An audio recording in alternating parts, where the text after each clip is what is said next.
오늘 말씀은 누가 맺나 그 열매라는 제목으로 말씀을 드리겠습니다. 예수님께서 십자가에 달리시기 전 베다니에서 무화과 나무를 저주한 장면이 오늘 나옵니다. 마가는요, 많은 오해를 줄이기 위해서 본문에 바로 얘기합니다. 이는 무화과의 때가 아님이라라고 합니다. 예수님은 열매 맺을 때도 아닌 나무를 왜 저주하신 걸까요? 예수께서 무화과 나무를 저주한 사건은요, 여러 의미를 볼 수 있지만 예수님의 공생의 기간이기에 의미가 있습니다. 모든 것에 때가 있듯이 식물은 저마다 꽃이 필 때가 있고 열매를 맺을 때가 있죠. 꽃이 필 때 성급하게 열매를 바라는 농부는 없을 것입니다. 그리고 씨를 뿌린 농부는 그 열매가 자랄 때까지 인내하는 것이 자연의 순리죠. 그러나 오늘 말씀에서 열매 맺지 못한 무화과 나무를 저주하신 예수님의 모습은 말씀을 읽고 있는 우리를 당황하게 합니다. 혹시 성경이 잘못된 것이 아닌가라는 오해를 할 수도 있으나 우리는 디모데후서 3장 16절의 말씀처럼 모든 성경은 하나님의 감동으로 된 것으로 교훈과 책망과 바르게 함과 의로 교육하기에 유익하다고 했습니다. 성경은 헛된 것이 없음을 믿으시기 바랍니다. 결론부터 말씀드리자면 예수님은 열매를 맺기를 바라셨습니다. 보여주신 모습 그대로입니다. 오늘의 주인공 무화과 나무에 대해 알아보면 이렇습니다. 무화과는 옛날엔 참 먹기 힘든 과일이었습니다. 그런데 지금은 구하려고 하면 못 구할 수가 없는 과일이 무화과입니다. 오늘 말씀처럼 때가 되었느니 많이 하는 논쟁의 의미가 없이 그냥 먹고 싶을 때 먹을 수 있는 과일이 무화과입니다. 그런데 문제는요, 우리가 이 무화과에 대해서 얼마나 알고 있느냐의 문제입니다. 이 이스라엘의 독특한 기후 가운데 무화과 나무는요, 유월절이 있는 4월부터 초막절이 있는 10월까지 5번 정도의 열매를 맺게 됩니다. 이스라엘의 기후는 4월부터 10월까지 이어지는 여름, 이때를 건기라고 하고요. 나머지 기간에 해당하는 우기, 즉 겨울이라고 나뉩니다. 6개월 동안의 이 우기 동안 앙상한 가지로 겨울을 보낸 이 무화과 나무는요, 6월절이 다가오면서 조그만 잎사귀와 함께 첫 열매인 무화과를 맺게 됩니다. 즉 긴 여름 동안 무화과 열매를 5차례 맺게 됩니다. 이 첫 열매인 무화과 그리고 이후에 열리는 무화과를 가리키는 히브리 단어가 달라요. 그러니까 크게는 두 가지의 열매를 맺는다고 보시면 됩니다. 6월절 즈음에 맺히는 첫 열매 무화과는요, 히브리어로 파게라고 합니다. 그리고 이후에 순차적으로 5개씩 열리는 무화과는 테에나라고 합니다. 무화과를 뜻하는 피그라는 그 영어도요, 이 히브리어 파게에서 나온 단어입니다. 히브리어에는 첫 열매인 무화과 이후에 열리는 무화과를 뜻한 단어가 서로 다른데 헬라어, 영어, 우리 한국어는 구분이 없어요.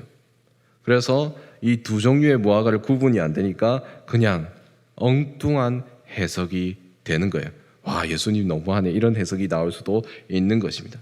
이것을 기초로 생각해서 다시 읽어보면 이렇습니다. 12절에서 14절을 제가 그 무화과 상식을 넣어서 한번 읽어보도록 하겠습니다. 이튿날 예수께서 베다니에서 나왔을 때에 시장하셨다. 멀리서 잎사귀 있는 무화과 나무를 보시고 혹 그 나무에 첫 열매 파게가 있을까 하여 가셨더니 가서 보신즉 잎사귀 외에 아무것도 없었다. 예수께서 파게를 찾은 것은 때가 6월절 즈음인지라 아직 본격적인 무화과 테에나의 때가 아니었기 때문이다. 6월절 즈음에 잎사귀와 동시에 맺혀야 할 파게를 찾지 못하고 잎만 무성한 나무를 보시고 예수님은 저주하셨다. 이제부터 영원토록 사람인에게서 열매를 따먹지 못하리라.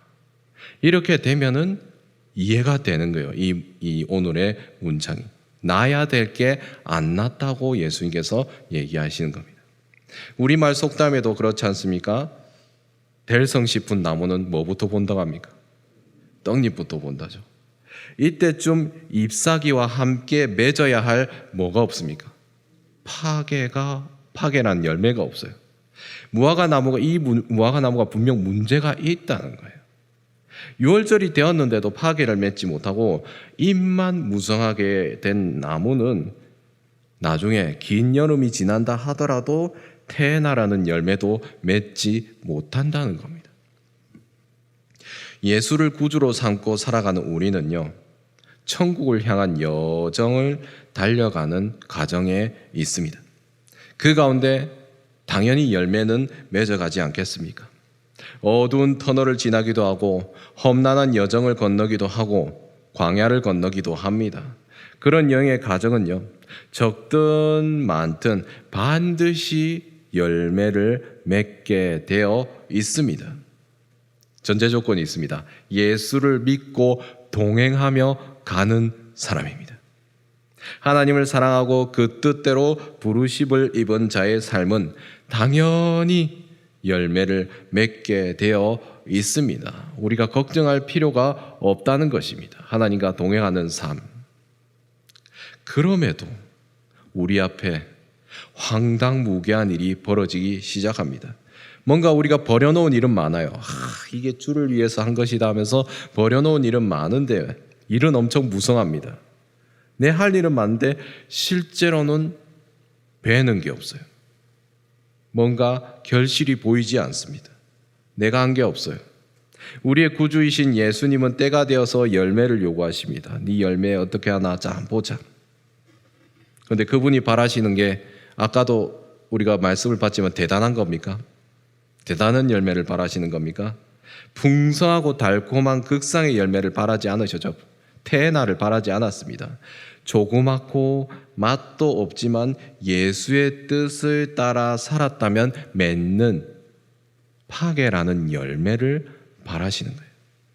있을까 싶어서 보셨던 예수님이 보았던 오늘 말씀 속에 무화과 나무가 어떻게 되었습니까? 다시는 열매를 맺지 못하게 됩니다. 따먹지 못하게 됩니다. 마가복음 11장 20절 우리 같이 읽어보겠습니다. 시작.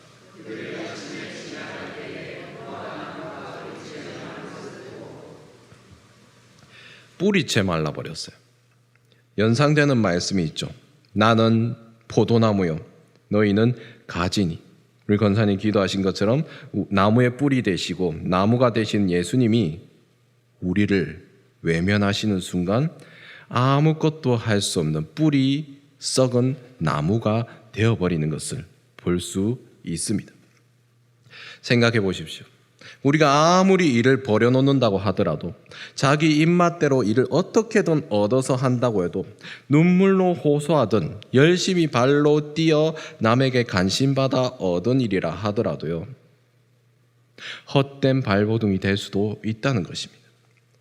성령의 인도하심이 없고 예수 안에 이룬 열매가 없다면 그렇다는 것입니다.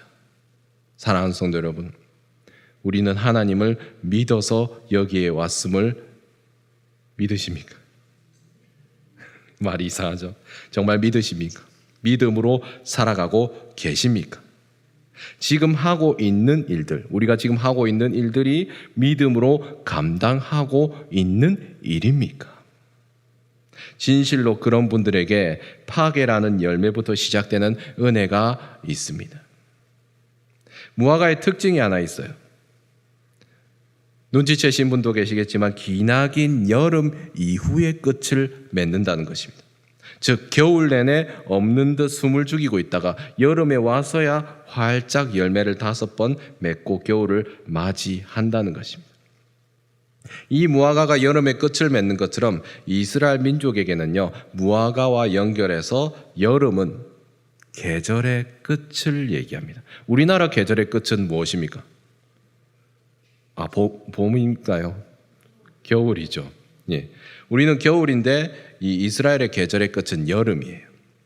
기나긴 겨울을 끝으로 여름을 맞이하여 맺게 되는 파괴는요, 이 이스라엘 민족에게는 아주 특별하고 귀한 음식이에요. 왜냐하면은 이스라엘 민족은 그리 부자가 많지 않습니다. 거의가 대부분이 가난한 소작농이에요.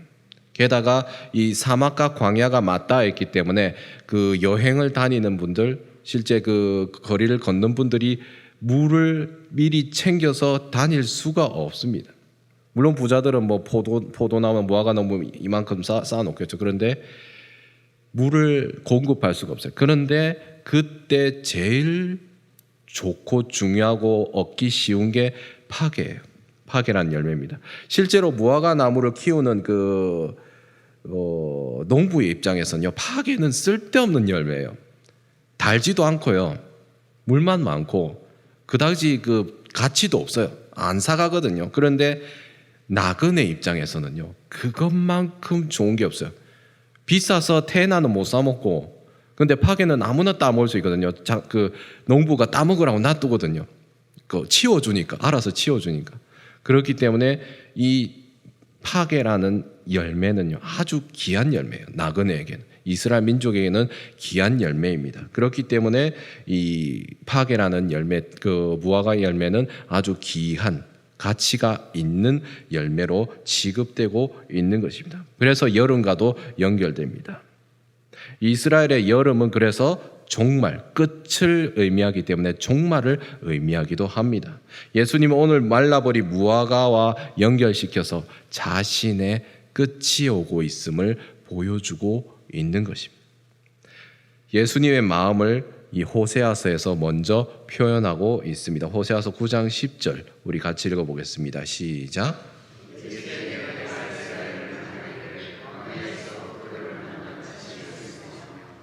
그들의 보기를 무화과 나무에서 처음 맺힌 첫 열매를 본같이 하여 그들이 바알보올에 가서 부끄러운 우상에게 몸을 드림으로 저희가 사랑하는 우상같이 가증하여 졌도다. 이스라엘 백성이 광야를 지날 때 그 백성이 목마른 가운데 수분이 있는 파게를 애타게 찾듯이 그들이 돌아오길 바라셨습니다. 애틋한 눈빛으로 사랑을 하셨습니다. 그 하나님의 마음을 무화과 그리고 예수님을 통해서 오늘 말씀에 드러나고 있다는 것입니다. 십자가에 달리심으로 하나님의 사랑의 열매를 예수께서 맺으려고 하시는 그 말씀을 이 여름의 끝, 종말을 그리고 자신의 끝을 얘기하면서 말씀하고 싶으신 것입니다.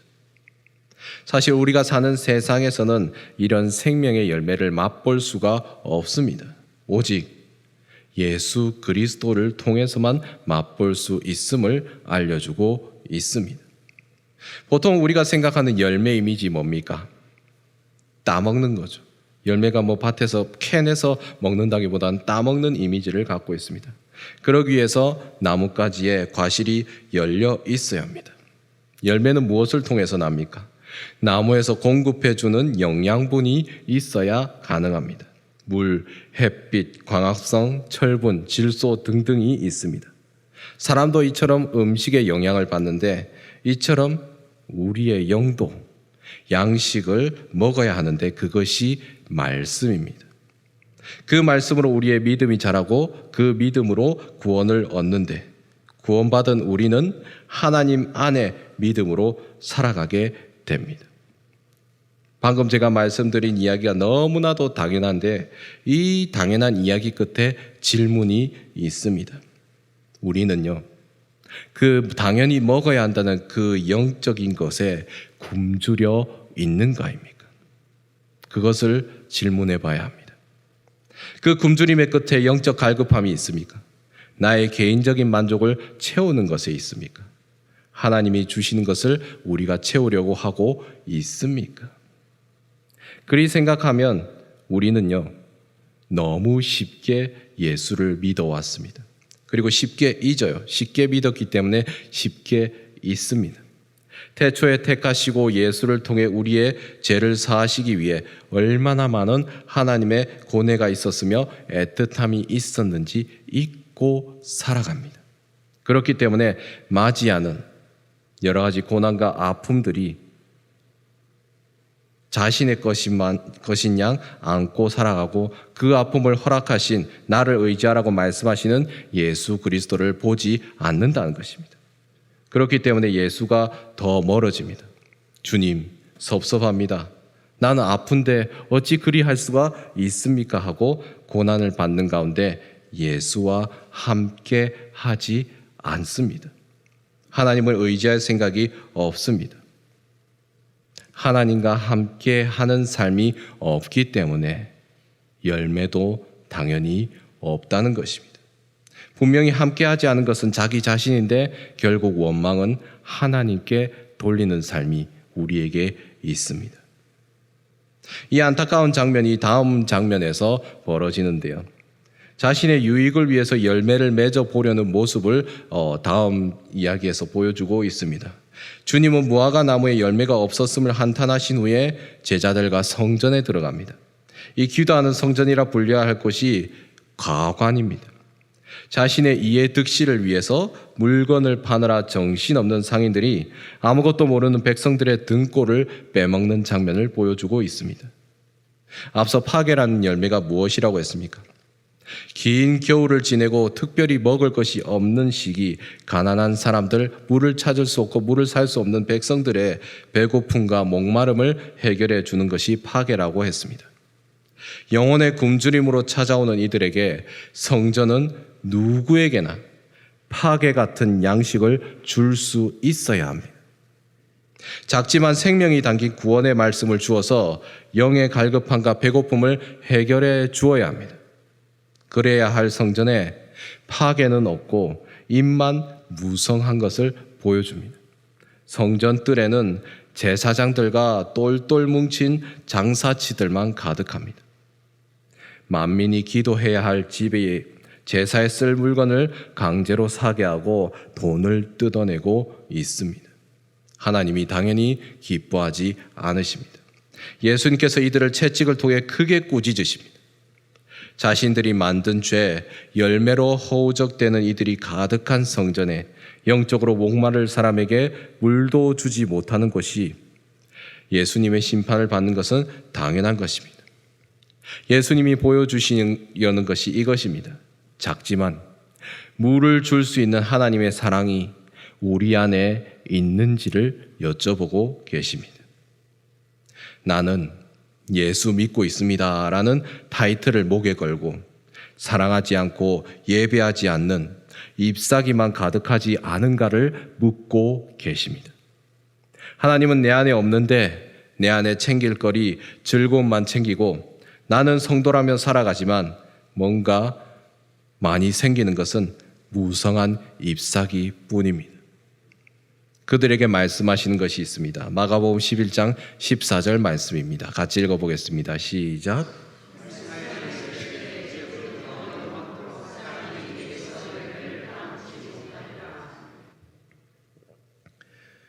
오늘 열매 맺지 못한 무화과 나무는요, 의미 없이 말라 죽은 것이 아닙니다. 예수님께서 제자들과 그리고 다른 사람들에게 보여주는 교재로서 쓴 것입니다. 예수님은 잎만 무성하고 열매는 맺지 못했던 이스라엘의 모습을 보여주고 있습니다. 나의 영적 상태를 돌아보라고 하십니다. 더불어 예수 자신의 임박한 종말 그리고 죽음을 앞두고 이런 제자들의 믿음을 바로잡고 싶어 하는 마음을 보여주고 있습니다. 이렇게 보여주는 것으로 무화과 나무를 쓰신 것은 여름에 끝물이 오는 열매가 무화과 나무이기 때문입니다. 즉 종말을 계속해서 말씀하시는 것입니다.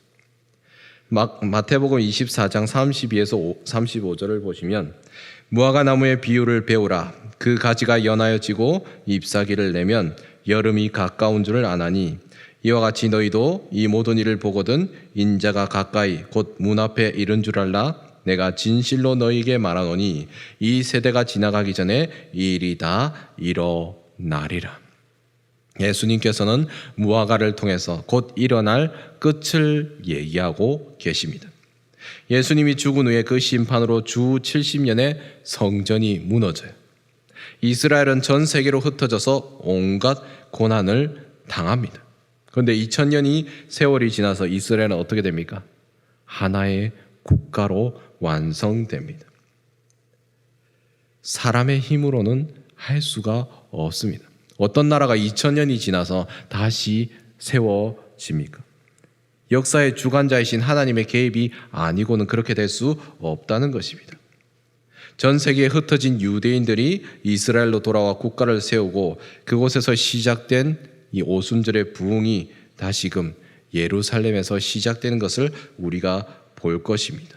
그리고 이스라엘 민족이 예수를 깨달아 알고 그것을 신호 삼아서 열방 중에 하나님이 택한 백성이 주님께로 돌아오는 역사가 있을 것입니다. 그리고 우리가 바람하지 아니하는 주님께서 오실 것입니다. 이런 것을 생각할 때 무화과 나무의 열매는 끝을 알려주는 시계라는 것입니다. 사랑하는 성도 여러분, 우리는 주가 오시는 것을 보여줄 수 있는 열매입니까? 겉모습만 교회라는 타이틀을 달고 서로 속내를 속이는데 이런 열매 없이 살아가는 삶은 아닌 줄로 믿습니다. 주께서 다시 오실 것을 아는 사람, 끝이 올 것을 깨닫고 사는 사람이 되어야 합니다. 이 세상의 어디를 봐도요, 우리가 사는 이 세상은 무화과의 끝물인 여름을 가리키고 있습니다. 우리 소위 말하지 않습니까? 지금은 다른 말로 대체됐는데 아이고 말세다 말세야 이런 말들 많이 하지 않았습니까? 우리 믿는 사람들에겐 구속사의 정점을 향해 나아가는 종말론적인 시대가 이때입니다. 세상은 젊은이들이 말하기를 헬 조선 같은 지옥이라는 말을 하는 시대입니다. 그러나 우리는 다릅니다. 우리에겐 다시 오실 예수를 기쁨으로 맞이하는 날이 가까워오는 것입니다.